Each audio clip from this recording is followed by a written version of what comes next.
I raised a monster with my own hands. That sentence burns every time I let myself think it. I didn't give birth to a monster. I gave birth to a tiny boy with warm skin and soft cries.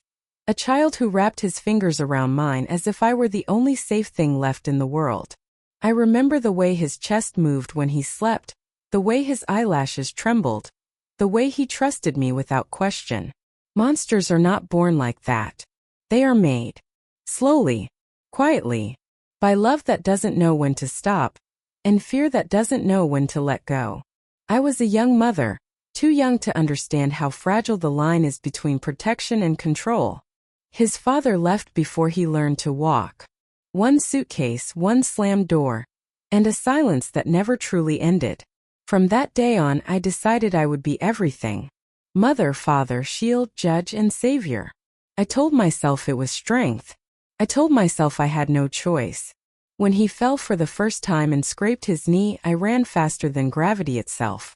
When other children pushed him, I confronted their parents with shaking hands and burning words. When teachers complained about his temper, I defended him as if he were on trial for his life. He's sensitive, I said. He's misunderstood. I never asked why he was angry. I only made sure no one punished him for it. I thought love meant removing pain. I didn't realize pain is sometimes the only teacher that speaks the truth. As he grew, so did his silence. He stopped talking about school. He stopped bringing friends home. His room became a locked world, full of shadows and muffled sounds. I knocked. I asked. I begged. He told me everything was fine, and I chose to believe him because believing was easier than seeing. There were signs. God, there were so many signs. The broken phone he said he found. The money that appeared without explanation. The anger that flared too quickly, too violently, like a match thrown into gasoline. Once I saw blood on his knuckles. He said it was an accident. I washed his hands and didn't ask another question. I was afraid of losing him. I didn't understand that I was already losing him by refusing to see who he was becoming. The night everything collapsed, the police knocked on my door at 3:17 a.m. I remember the exact time because it carved itself into my bones. 2 officers. Neutral faces. Professional voices. My son's name spoken like a sentence already decided. Armed robbery. Assault. Severe injuries. Repeat offenses. Words that didn't belong to the child I remembered. I laughed. I actually laughed. A sharp, hysterical sound escaped my mouth because my mind rejected reality like a body rejects poison. I told them they were wrong. That they had the wrong boy. That my son wouldn't do such things. One officer looked at me with something close to pity. The other looked tired. When I saw him at the station, everything inside me cracked.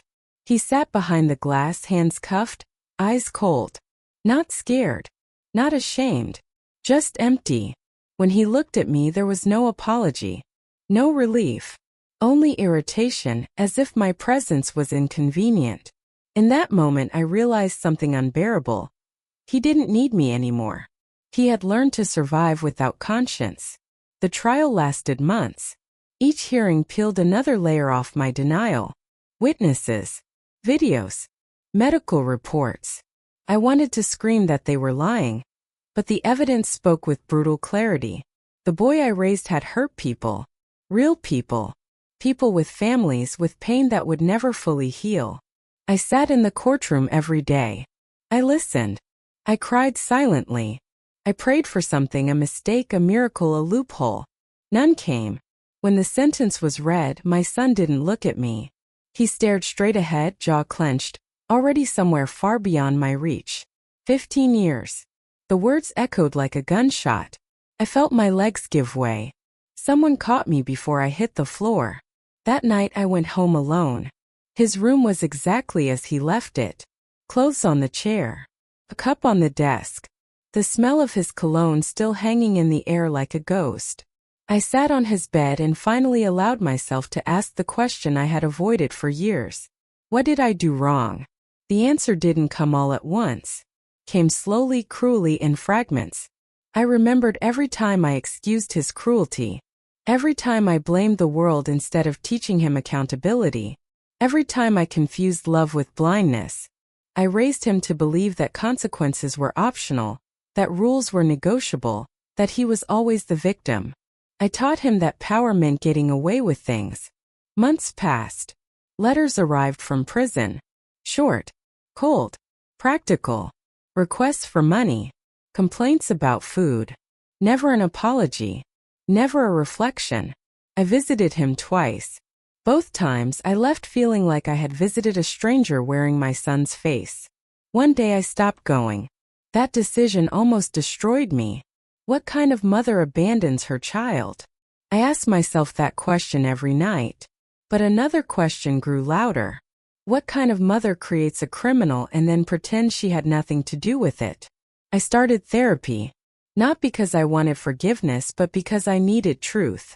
And the truth was ugly. I had loved my son selfishly. I loved him in a way that made me feel needed, not in a way that prepared him for the world.